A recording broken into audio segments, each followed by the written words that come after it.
Backwards. Oh, well. It's fine because, there's a lot. What's wrong?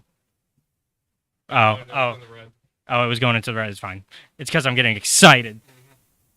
Look, there's a lot to be excited about, I think. Um,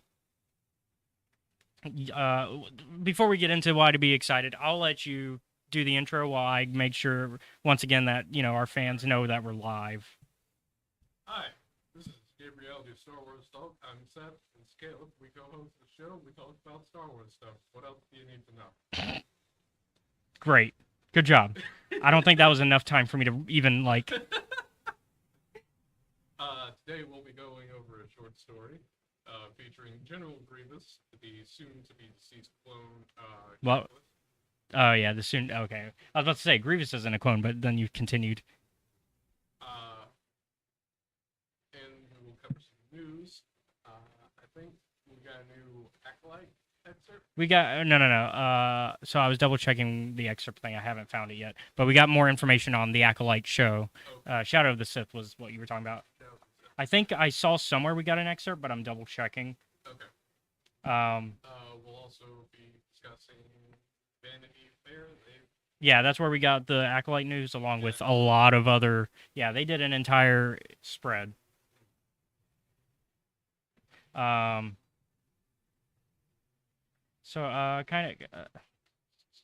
tell them a little bit about, what we do here besides, So we normally go over, for those of y'all who aren't usual watchers, this may be your first time. We go over a little bit of everything. We talk the news usually for a few minutes, and then we usually review a piece of media. And then we give a book report. Not necessarily a report, more of a discussion. And it's not even always a book, but in this case, it's a short story. Stories or comics. Yeah. Mostly Star Wars stuff. Yeah, it's always Star Wars stuff. Sorry, I am off my game a little bit because He's doing important stuff. I'm making sure that because we're in a lot of Discords. Yeah. So I'm making sure that everybody knows.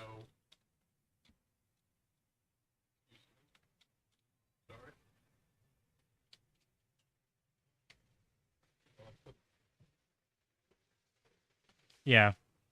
You good? Yeah, I'm alright. I'll live.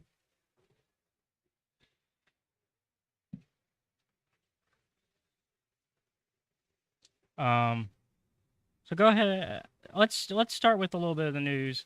So I kind of told you a little bit of what was going on. Yeah. So let's talk first about the Acolyte news. Because that is a show that I know I'm excited about, that we have very little information on. And I know it's something that, since it's High Republic, you might be interested in. Because you seem to be enjoying the High Republic so far. Yeah. Oh, yeah. Oh, yeah. Who do you think you are? No walls around here. Not gonna wrestle somebody? Gonna wrestle. Oh, yeah. Snap into a Slim Jim. Because, Brother. God, I got Savage's voice. That was a Savage voice for me. I went, brother. You had it correct. I went very Savage Press. Brother. Maw.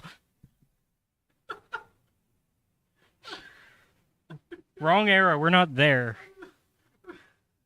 We're still technically in the High Republic in our reviews.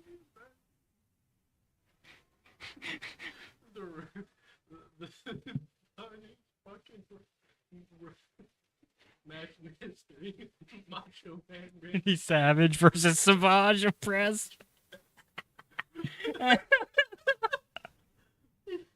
I'd watch that fight. Savage would lose.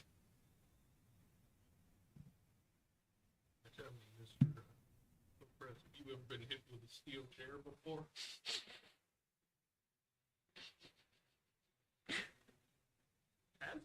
I don't think so. Well, it'll be the first time for everything, I suppose.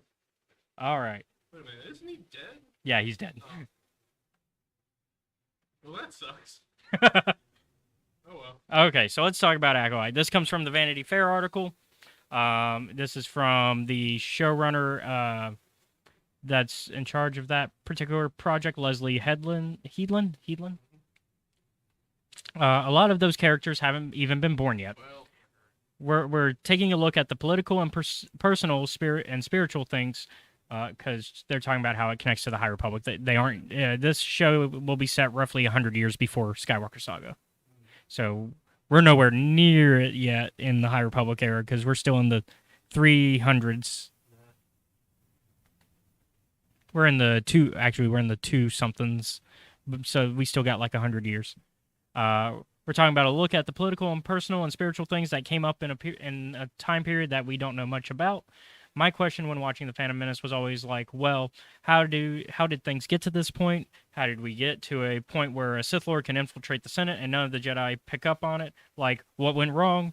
What are the scenarios that led us to this moment? look, man, they were real busy. But these are also fair questions, like, as the showrunner to be. How do we get here is always important narrative point. Yeah. Another fair point is, where do we go from here? All right. Continuing on. Be careful, man. That was almost Oh, yeah, because I can definitely. Continuing on with that. We actually use the term the Renaissance or the Age of Enlightenment. The Jedi uniforms are gold and white, and it's always like they would never. And it's almost like they would never get dirty. No, man, you got special. They would never be out and about. The idea is that they could have these types of uniforms because that's how little they're getting into skirmishes. Because the High Republic is the Age of Enlightenment. You know, outside of the Nihil, it's been kind of peaceful. Unfortunately, the Nihil have been messing all that up. Yeah.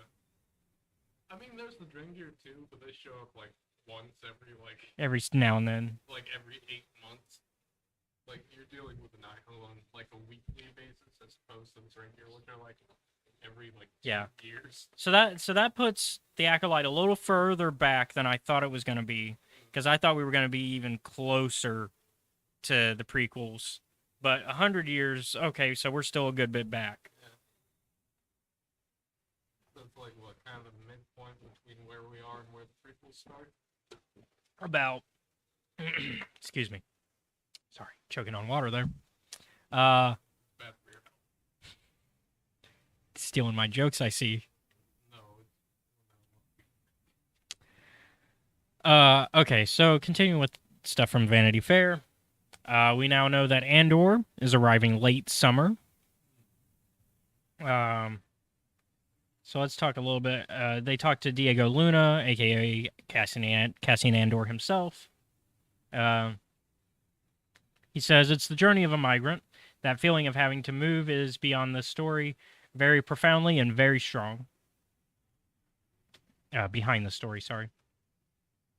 That shapes you as a person. It defines you in many ways and what you are willing to do. This guy gave his life for the galaxy, right? I mean, he's consciously, soberly, without vanity of recognition, sacrificed himself. Who does that? That's what this first season is about. It's about him being really revolution-averse and cynical and lost and kind of a mess. His adopted home will become the base of our whole first season, and we watch that place become radicalized. Then we see another planet that's completely taken apart in a colonial kind of way. The Empire is expanding rapidly. They're wiping out anybody who's in their way.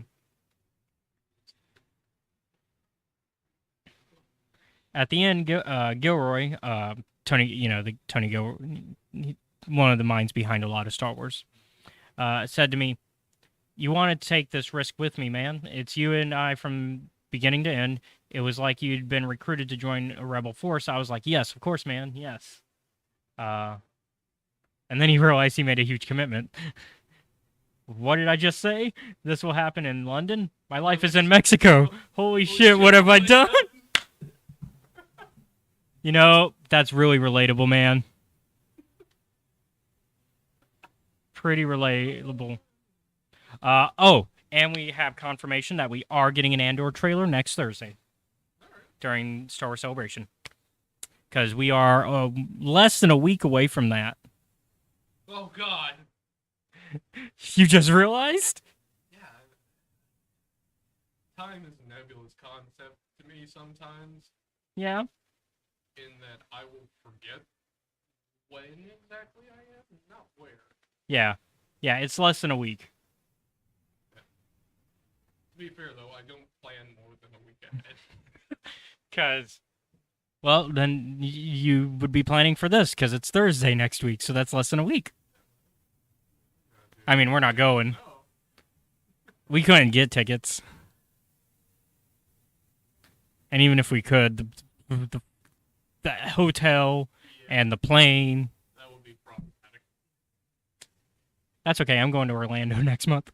You have a nice time there. I'll try. I don't know if I'm going to Disney while I'm there. I want to, but not sure yet. It's out there on the plans. Let's talk a little bit. Let's go get a little more in depth with everything they talked about. So Vanity Fair went over Obi-Wan stuff. Obviously, I'm not going to read every quote. They talked to Ewan McGregor. You know, having to go from his, how he had to perform it, and the connections to Rey, of course. What? She just said, we just wanted to know if it's true. You said you'd do it again. We wanted to know if you meant it. And I said, yeah, I do mean it. I would be happy to do it again. That's them trying to get him to come back, yeah. And so, because obviously, for years, he, like, whenever he would be interviewed about literally any other project, he'd talk about it and be like, yeah, it's something I'd want to do. And it's just like, yeah. Like, he at literally every interview, it would be brought up. And, like, especially around, like, I'd say around 2015, around The Force Awakens, around that time, that's when the uptick for it started, really. And around then, everybody was like, literally every interview, they'd be like, hey, so you did some voice stuff for The Force Awakens. Would you ever come back fully as Obi-Wan? Yeah. Nothing changed. Why would I say no at this point? And so, of course, obviously, when time came around to actually work on it, which was around 2017 was when talks started to actually make a movie, because they were thinking of doing a movie at first. And, of course, he had to deny he was working on it, but he would say, I would like to work on one. And yeah. And of course, they talked to Hayden. We get a few images of Hayden backstage getting back into it with the lightsaber. Oh, reminds me of watching the behind the scenes of Revenge of the Sith, whenever him and Nick and Ewan would be practicing with the lightsabers between scenes. Oh. A lot of people think fight scenes are easy. No, they take hours and they take weeks to really ingrain. If you want to like get the choreography right. Yeah, they take weeks. I feel like in the case of Revenge of the Sith, one of the unsung heroes is Nick Gillard, the stunt coordinator, because he worked really hard to make those fights as good as they were.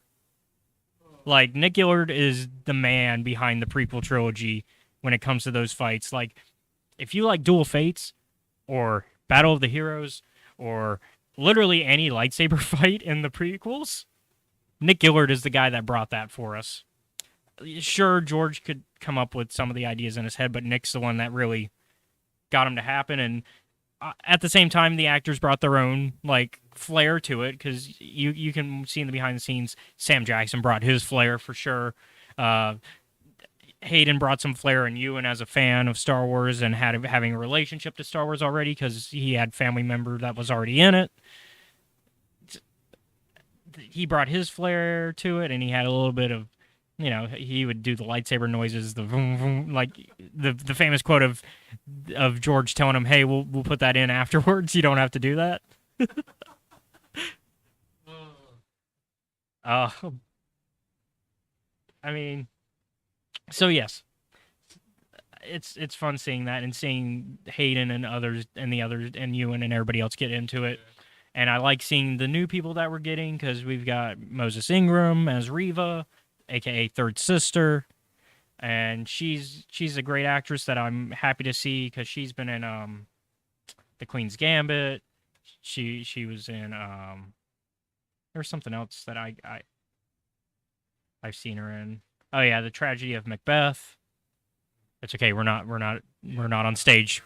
We're good. Um Why did you come for me with that? um but yeah, and it's this picture is great too for Hayden because he's got the cape thing going, and they have a little fan that's blowing it for him. It's very Vader.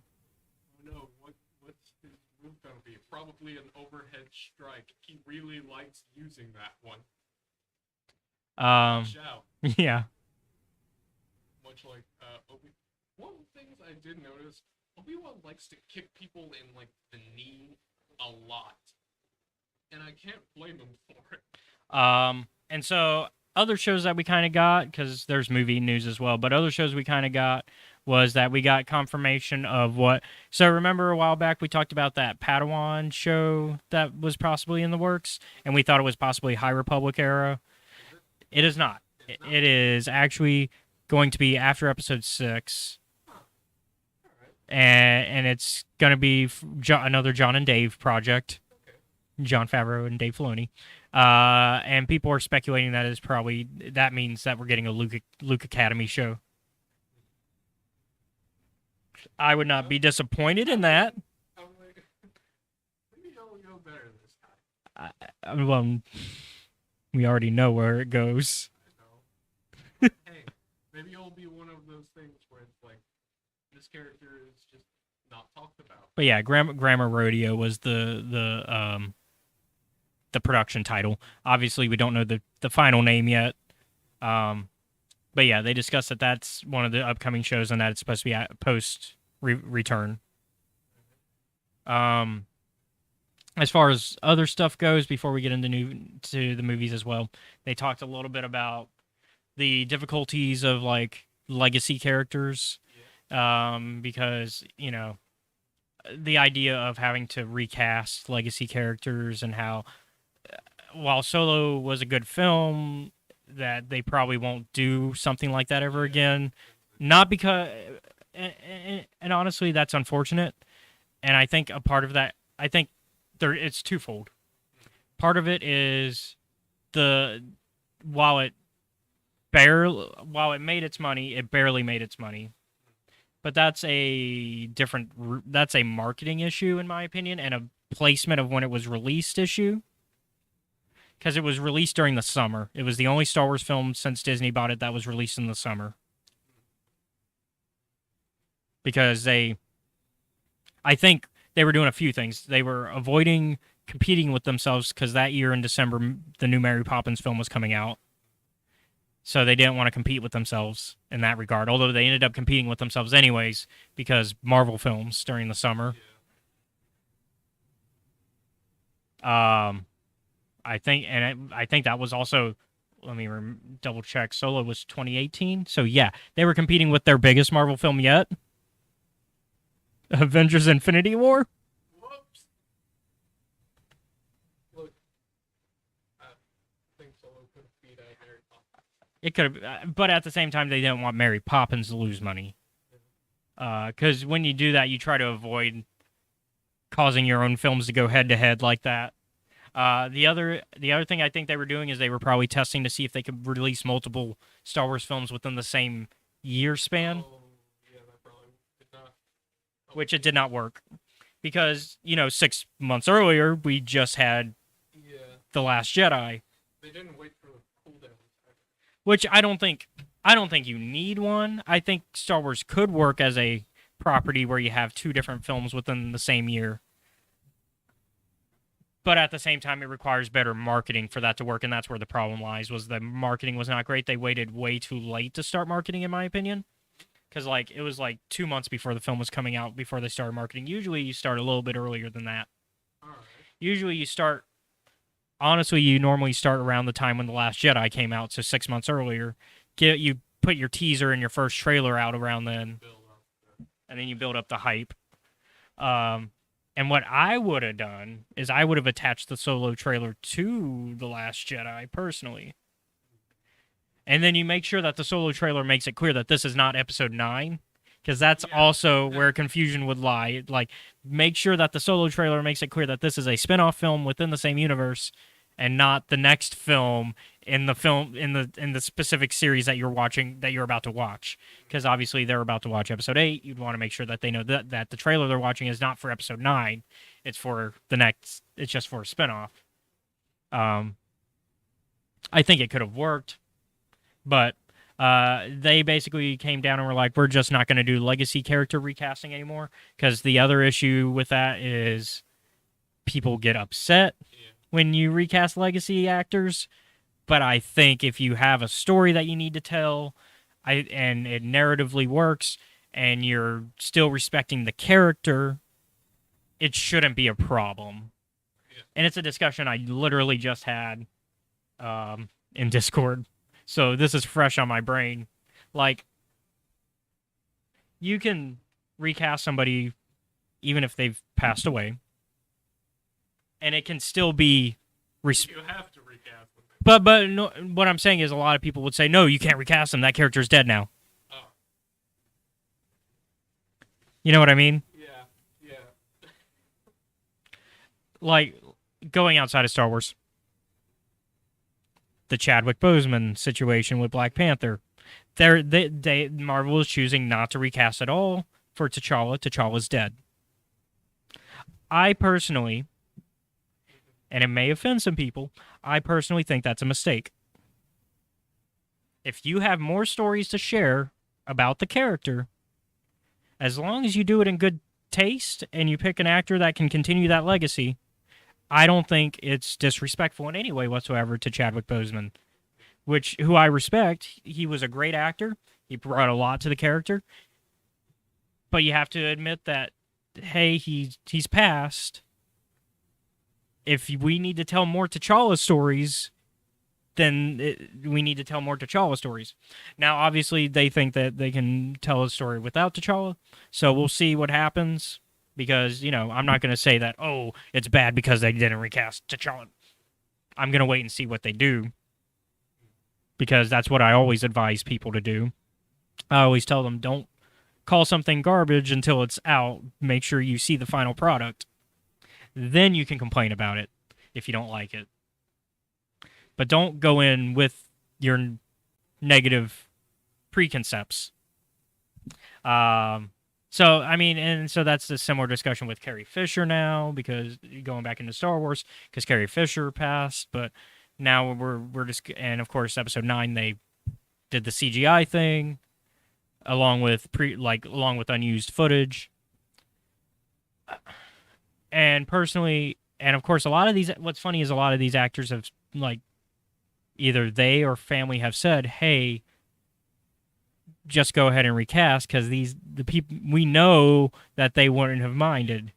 And in the case of Carrie, I feel like she definitely would, because she's always been for the story first and foremost. And in the case of, like, dealing with the shows that we are now, for, say, a Grammar Rodeo type show where it's likely a Luke Academy situation, even with Mark Hamill still alive, maybe it's time. Because while I appreciate all the effort they're going through with the deepfake, and while the deepfake is really good, it's getting better, I'd say maybe just recast. Because we're going to want these characters to do more than just stand around and talk. Yeah, I suppose so. And while deepfakes can be really good, it's really hard to do more than just standing around and talking with them. They went through a lot for that. So that's just my opinion. That's my little rant for the episode, I think. So let's go ahead and talk about the movies that Vanity Fair talked about. So Rogue Squadron is officially pushed back a little bit, is being pushed back more, because that was originally going to be the next film. But We know that Patty Jenkins is working on the next Wonder Woman film and her Cleopatra biopic. Um, and actually, she's stepped down from directing to just produce it, the Cleopatra one, in order to kind of open her slate up more for Rogue Squadron. But it's still, I mean, even producing takes a lot of work. In terms of other films being pushed a little bit to the back burner, the Rian Johnson trilogy is still in the works. God, I'm close to another rant. It's still in the works. It's just being pushed because Rian Johnson is a good director who's in demand. What? I'm allowed to be a little bit salty. Yeah, you It's my show. are. Yep. I'll bully the fandom menace if I want to. Yeah, the sludge people. That was an off-screen joke, but I'm glad you brought it up. We will bully the sludge people all we want. So to explain the joke, sludge people is my affectionate name for toxic fans because they are toxic people. So sludge is toxic, so they are sludge people. So yes, I will offend the sludge people all I want. I will start fights with them. I don't care who they are. But yes, but yeah, but seriously, the man is working on 2 Knives Out sequels.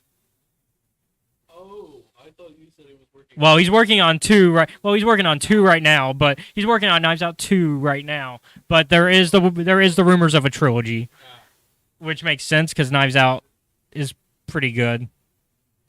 Doesn't need another one. It could work with it because it's like an Agatha Christie novel. You just have the man go on a different case. Yeah, I suppose so.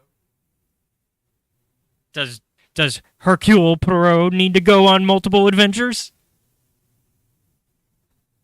No, but the man did.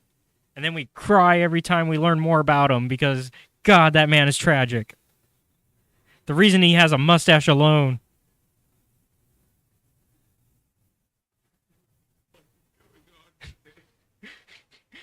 That time you got that one. You leave your Hercule Poirot and Agatha Christie style novels alone. We love us a classic murder mystery, a whodunit. But yeah, so he's working on 2 and possibly 3, and then we know for sure he also has a Netflix deal for 2 movies. So the man is in high demand. You know, good directors tend to get into high demand, and I understand why he wouldn't want to rush. There are multiple reasons why I get why he wouldn't want to rush to another Star Wars film.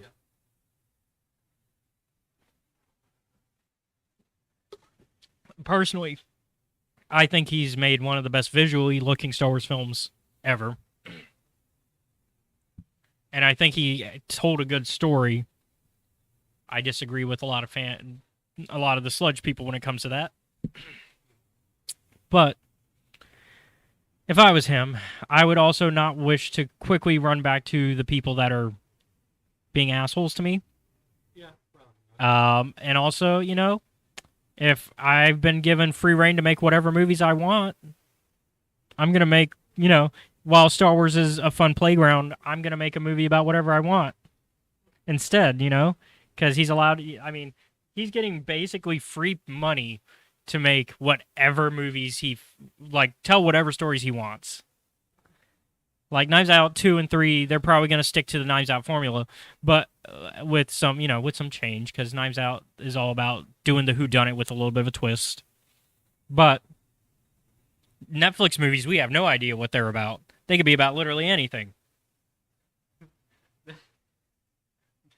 like a weird jacket box. But I mean, that in a way that's good and bad. One moment you get a bunch of Adam Sandler films, and then the next you get like something Oscar worthy. I don't know. I can't think of anything off the top of my head, but they've done that type of stuff. And then the other times you get the Irishman, where it's like kind of in the middle of a being an Adam. Like it's not great, but it's not terrible either. It's not, it's not Adam Sandler raunchy, but it's also not like something that I personally think is Oscar worthy, although it got nominated.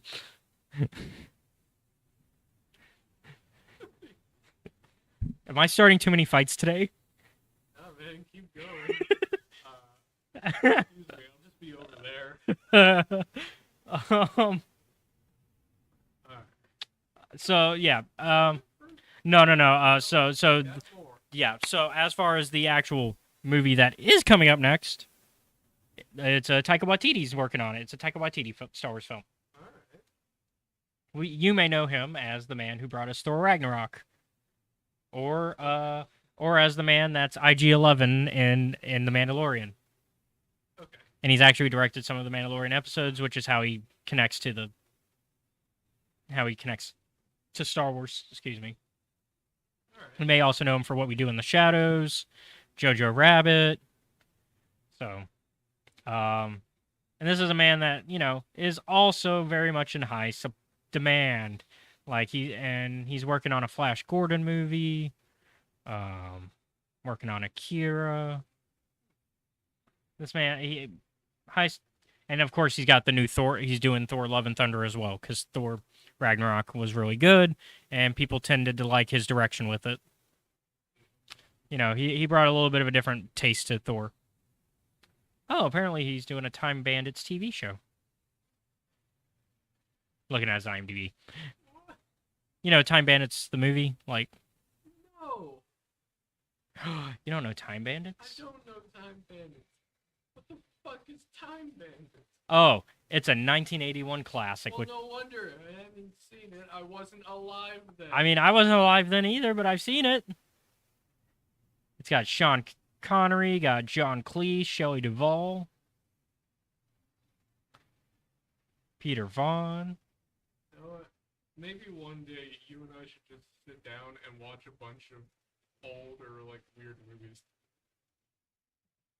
What, you want to be part of Star Wars movie Escape Reality movie talk?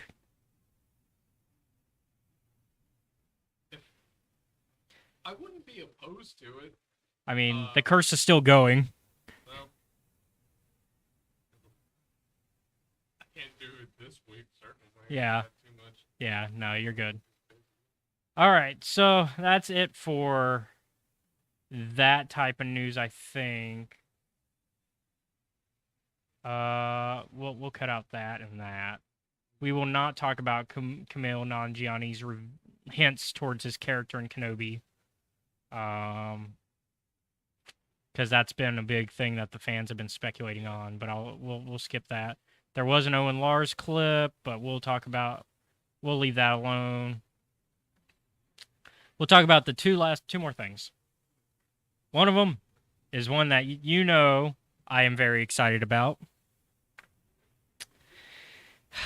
And, I have friends that are very excited about this. There are more details about the Knights of the Republic remake. They have enlisted Saber Interactive to work on it with them. More than likely, they got them to do so that way they can do the PC port. Because as we already knew, it's only coming out so far on PS5 and PC. Obviously, we're going to play it on my PlayStation. Alright. Because the last time we did a PC port, oh boy. But they are known. Saber Interactive, though, isn't bad at porting either. They're known for doing the Halo ports to PC, so they did the Master Chief Collection. And they also worked on the Kingdom Come Deliverance Switch version. They helped work on Evil Dead, the video game that just came out. They worked on Vampire for Nintendo Switch. So our favorite vampire game. Dr. Reed. They did the Switch port for Witcher 3. Switch port for Call of Cthulhu. So they've got a good history of ports. Because I would say their Switch ports are not bad, and I would say their PC ports of Halo are really good. Um, so I think this is a good team to get involved with that. It was an easy get for them though, because Saber Interactive and Aspire Media are owned by the same parent company, Ah, so it was an easy get. hey, son Bill, go help cousin Tommy with his homework. It's more like, son Bill, go help brother Tommy with his homework. But yeah. So we still don't know like when it's coming or any of that, but hearing that they've already picked somebody to do the port, Yeah, that's a good sign. and of course they do say that the PS5 is a timed exclusive, with PC being day one as with PS5, but the Xbox version will be coming out at an unspecified point. Um, but it's good to know about this because that means okay, they're actually working on it. This isn't a. I was gonna bring up that game. This isn't a Star Wars. What was the? Now I forget the name of that game because I'm just that disappointed in it now. Start with me. Yeah. Oh, Eclipse. Thank you. This isn't a Star Wars. Yeah. Where they're like, we'll make it in 5 years. Yeah. This isn't a Star Wars Eclipse situation. Thank God. All right. Anyone ever tells me we're gonna make something in 5 years. You don't have to show me anything from it. In fact, don't show me anything from it.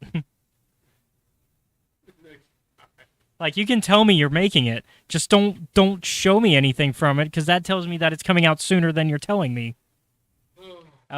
Anyways, speaking of things coming out though, so we've talked about how Dark Horse now is doing the Star Wars comics. So they have announced two of their ongoings that they're going to do, or well, one of their ongoings that they're going to do, and one that's probably going to be a miniseries.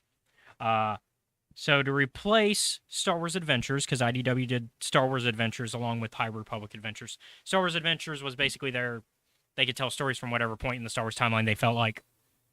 Dark Horse is doing Star Wars Hyperspace Stories, which is similar. In fact, they've brought a lot of the same people from IDW to do it.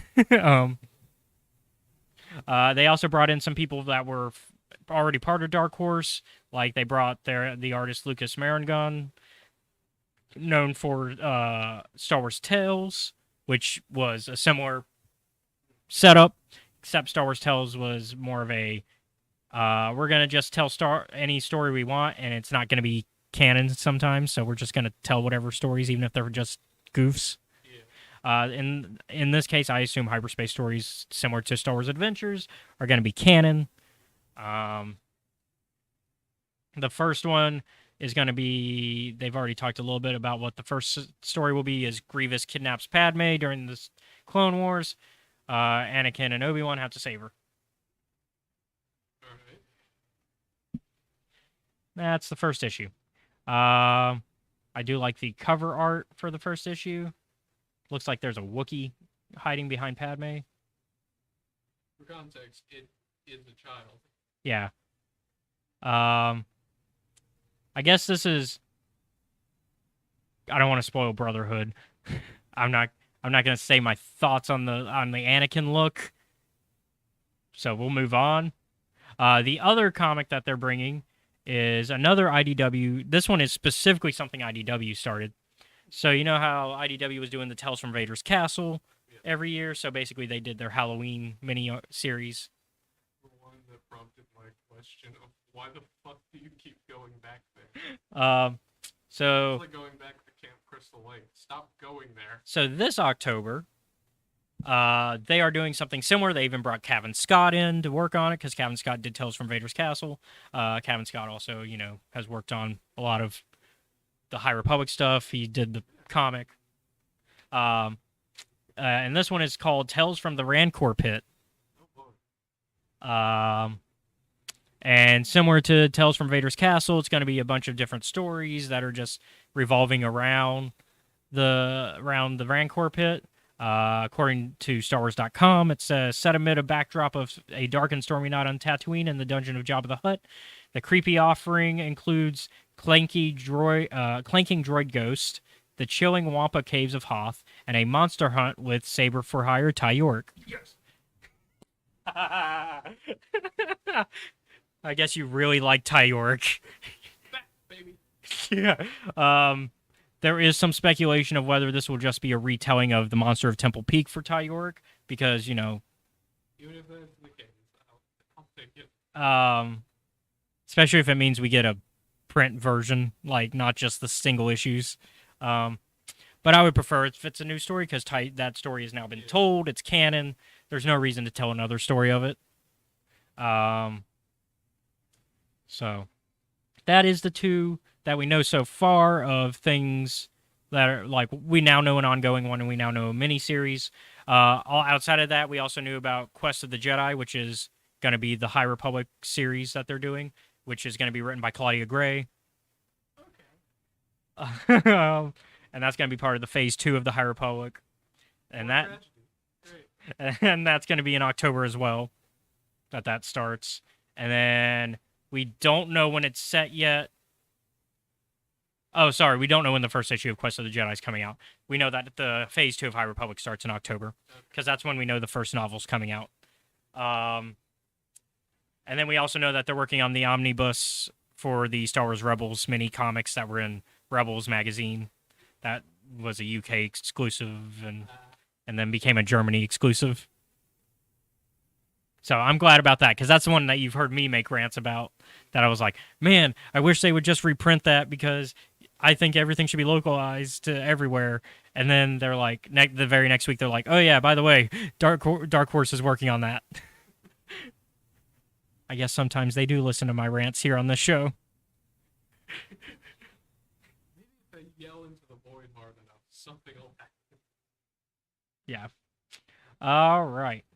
So that is it for news. Alright. Time to go into the short story. Yeah. Oh boy. Okay, so we don't know when on the timeline it is, No, we don't. but we do know that it is during the Clone Wars, obviously. And so let's just, since you have it more fresh than I do, Yeah. we'll let you kind of lead this a little bit, and I'll comment as we go. Tell us a little bit about Galactic Tales Saber Truth from Star Wars Insider issue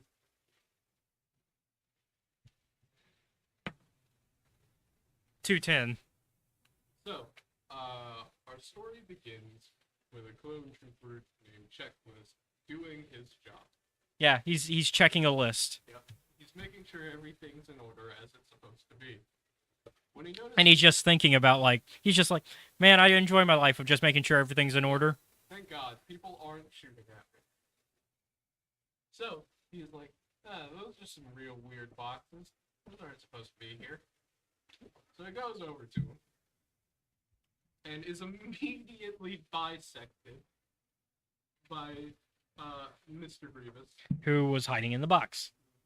What's in the box? It's General Grievous. General Grievous. He's very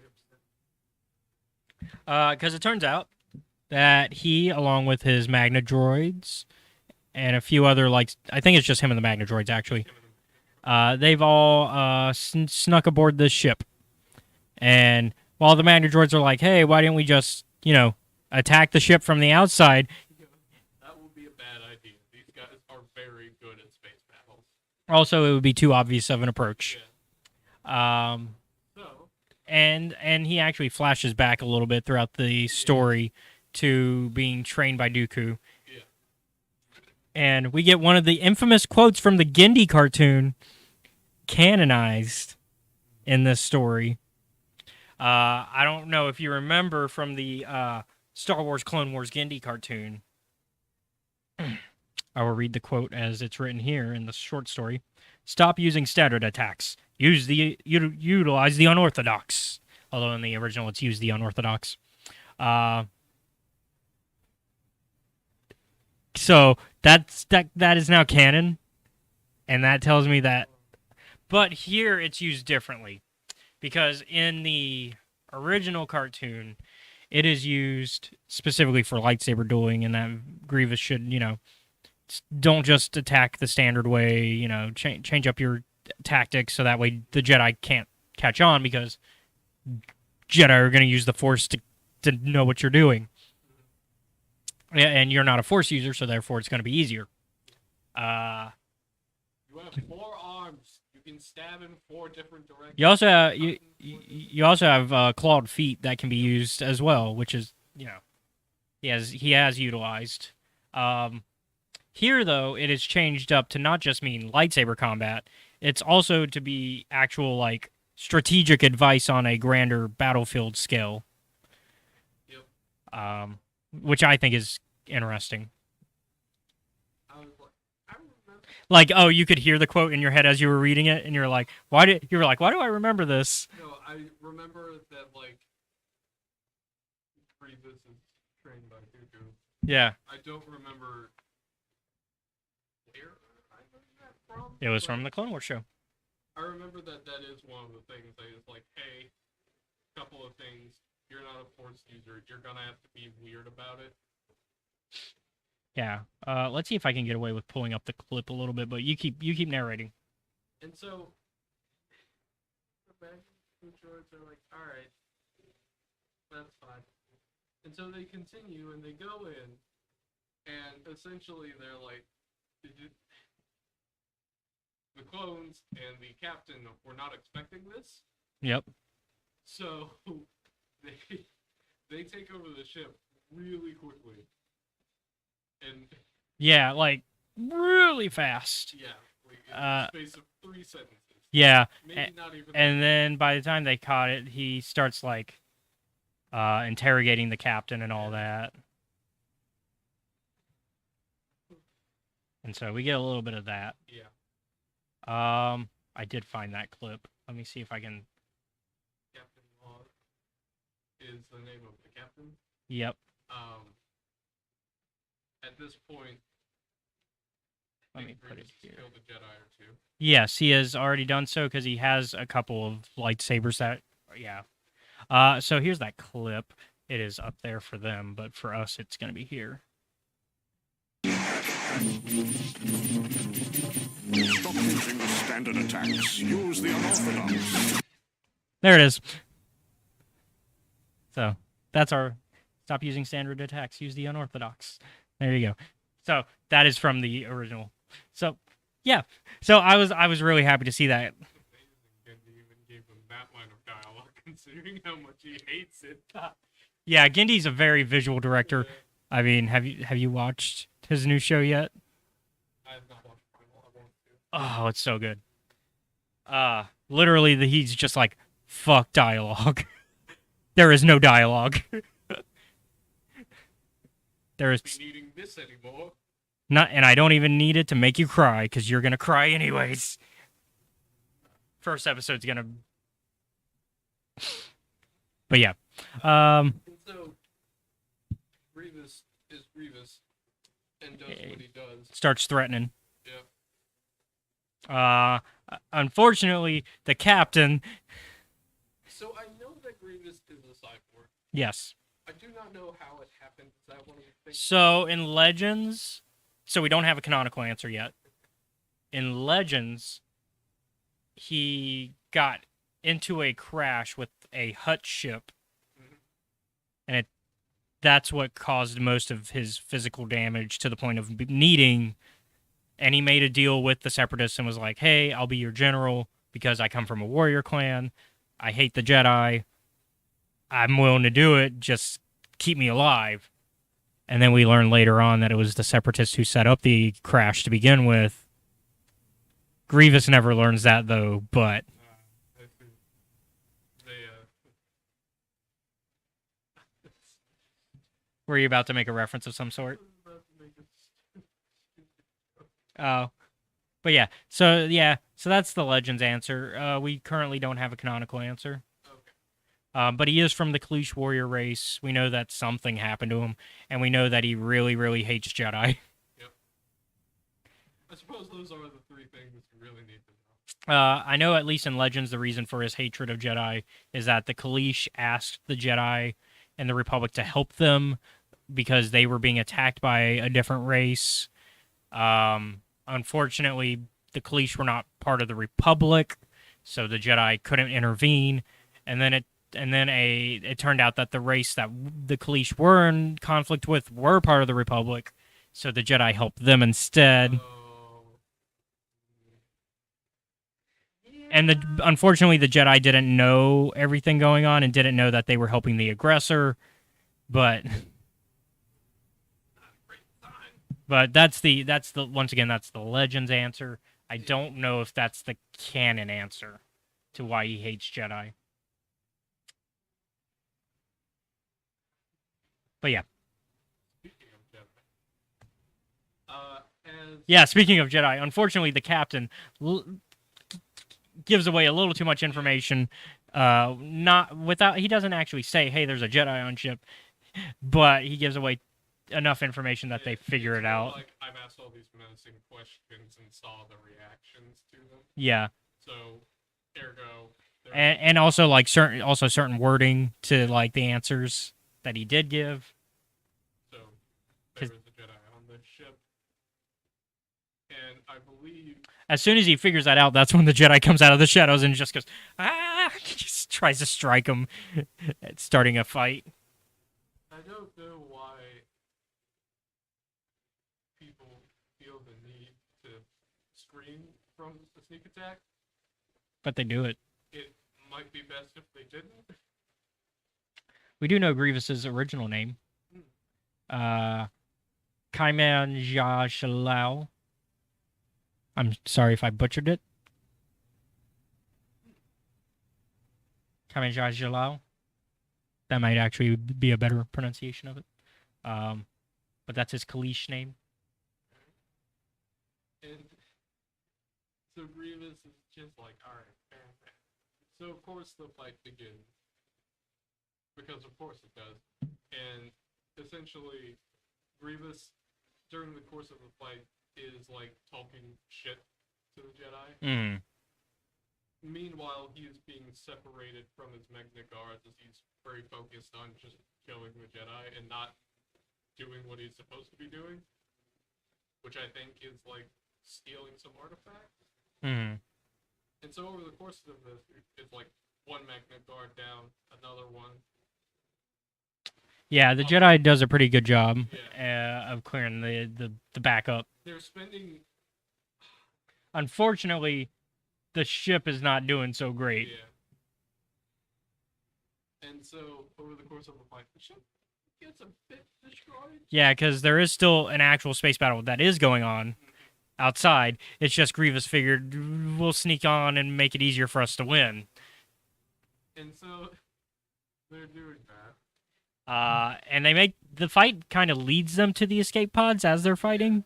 And so, she essentially, the Jedi, what's their name? Let me pull it up. Is it Anna? I think that is correct, but let me double check.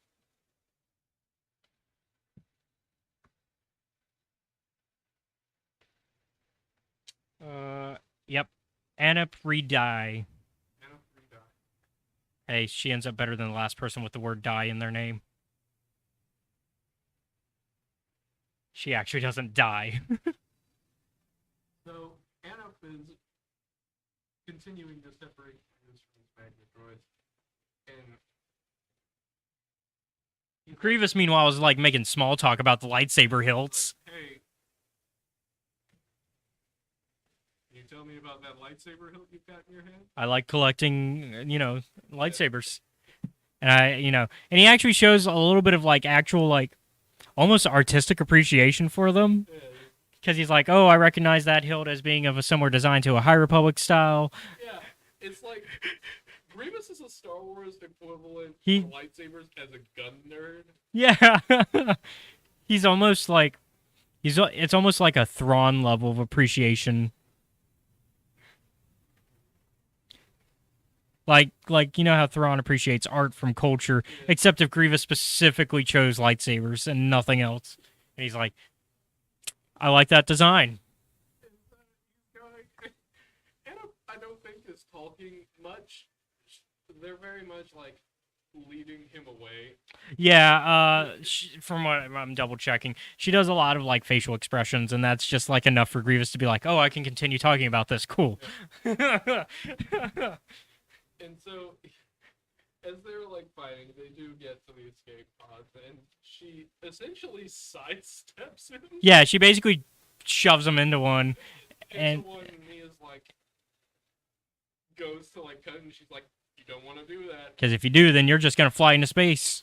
because I'm gonna press this button and fly and send you into space. You still need to breathe. Yeah, If you do that, you'll die." just because you're a cyborg, you still need to breathe. Mhm. Because we do see that he still has lungs, And so she's like, anyhow, and she hits it anyways. Yep. So 'cause I fucking wouldn't. yeah, I wouldn't leave him there. Anywhere near me, I'd be like, all right. So yeah, So I guess the ship wasn't damaged. She just side tricked him, if I remember. Then yeah. But there was a battle going on. No. Okay. To be fair, I read this like early in the week. Like Tuesday. I read this at 1 in the morning. Yeah, and then you've had the issue the entire rest of the week, so I haven't had a We chance to. haven't had, like, time to review. Yeah. That's why you led this one. Yeah. Um, I love it when she beats him.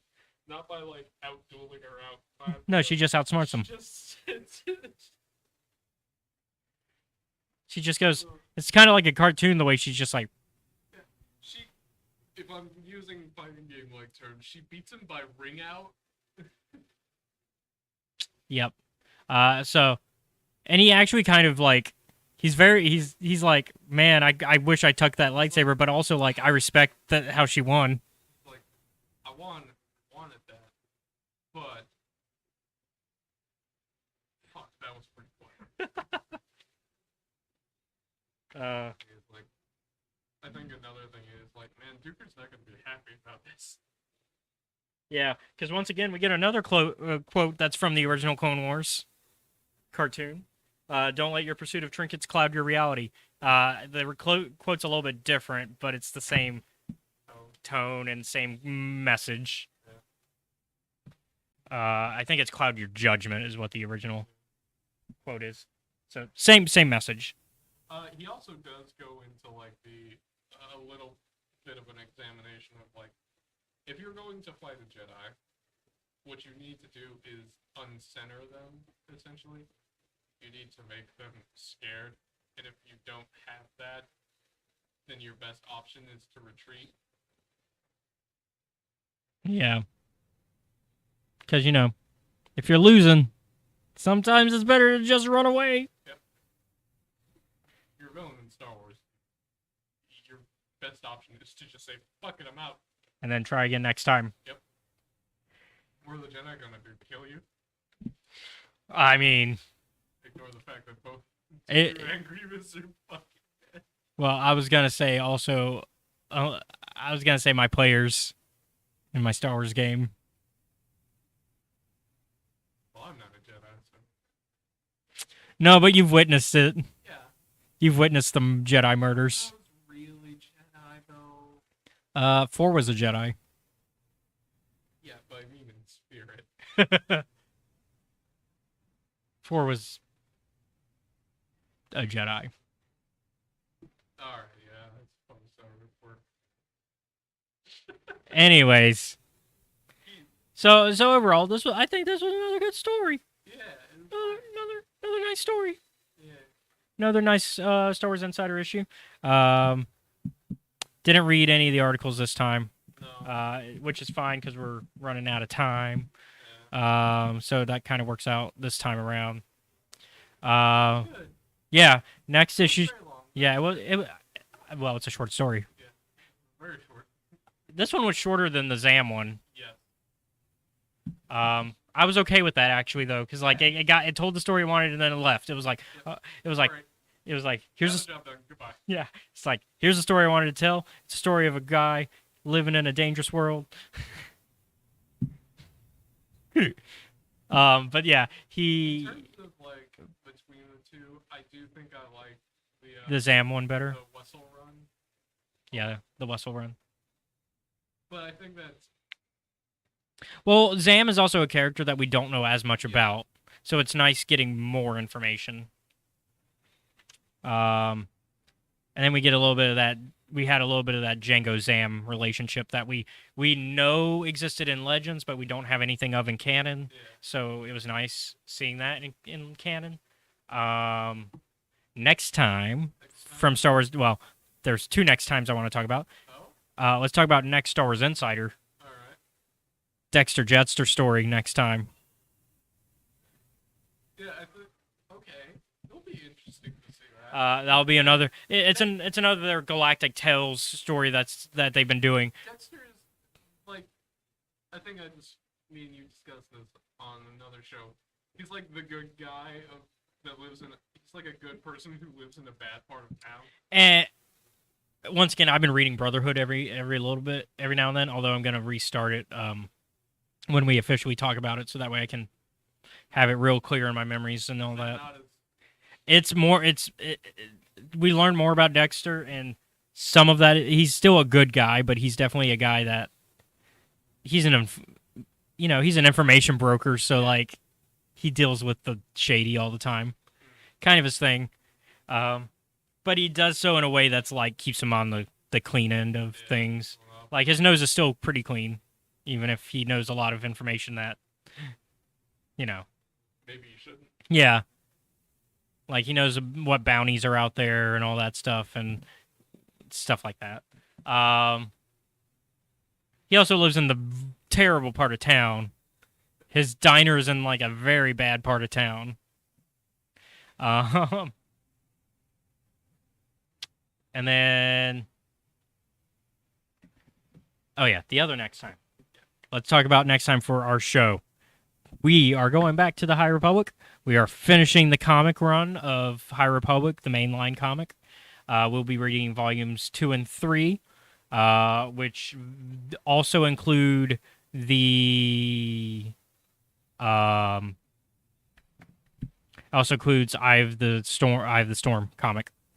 So we're gonna get some, because in volume 3 they included since it's only a 2-issue thing, they figured put it into that book. So we're gonna get to that. So we're gonna see Marchion's new plan, and I was about to say Marchion, but God damn it, Mark Thompson. Mr. Rowe, what's your plan? Okay, hear me out. Robots. Okay, hear me out. Space mines. Well, sir, on the premise of I'm literally too scared for my life to say no, we'll do that. It's brilliant.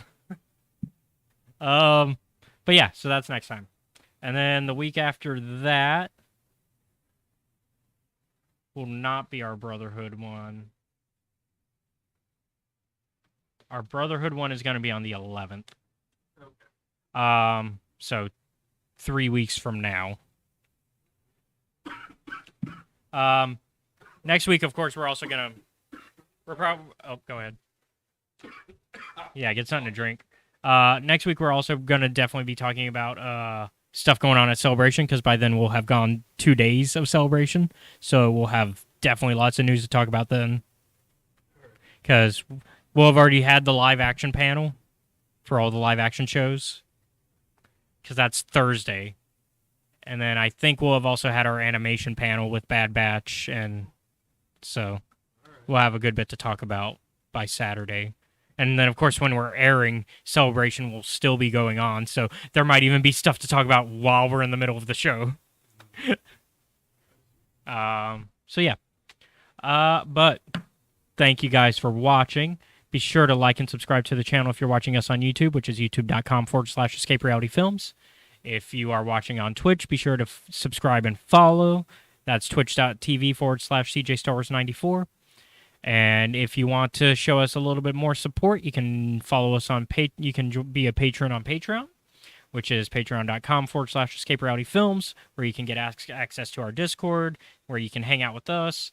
You can also, depending on which one you get, you can get early access to my comic that I'm working on, and also get my novels for essentially free. I mean, they're not free, but you'll get like a cheaper price for them.